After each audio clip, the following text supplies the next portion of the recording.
and safety is very important to me inside my home, and I also think that when I speak to Linc, health and safety is very important to them.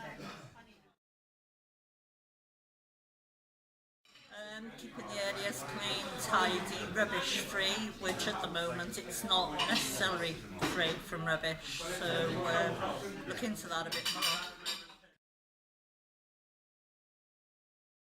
For me, it's being informed, given a date, high standard of repair. Well, there were lots of recurring opinions that came up. One thing that came up quite a lot is just when the contractors actually arrive at the property to make sure that they show valid ID, and it's not the tenants that have to ask that they show it. It just makes them feel safer on arrival, and that they're letting the right person in the house, really.